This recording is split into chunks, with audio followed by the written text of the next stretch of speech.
Pastor Matt, can we hang it? Does it have a hang? There's a nail on this post. You might be able to see it a little easier for people if it's out in front of her. Oh, there you I just noticed that as I was standing there. Oh, Sorry, you know. go. Oh, dear. No, it's a reflection. We good? There. No. No. You can come up afterwards and take a Okay, better sorry, look sorry, at it. sorry, So, trying, sorry. here we go. Oh, there No, you go. no. Thank you. Okay, well, the picture behind me is a rainbow that I took a little bit ago. The picture speaks to me of God's grace and mercy for us, and the dark sky represents sin, and the rainbow symbolizes God's promise to never flood the earth again. My paper is on sin, or what is sin.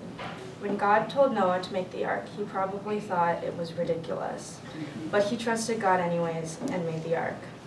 Noah trusted that everything was going to be okay when God flooded the earth. He was washing the earth clean of all the sin we put there. Even so, but when God knew sin and evil would return, and especially warned the return of violence that had led to the flood, he said, "Whoever sheds man's blood, by man his blood shall be shed. For in the image of God he made man."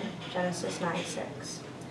Even though Noah did well trusting God and the earth had been flooded, humans are still imperfect and sin remained.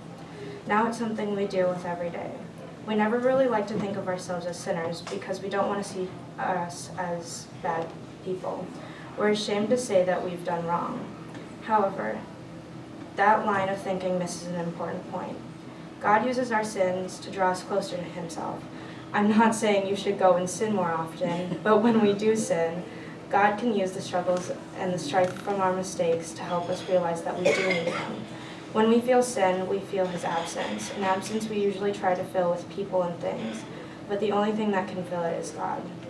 Another way to look at sin and its effects is diving into the water, thinking you can swim on your own. You start to tread water, but you grow tired of trying to keep your head up.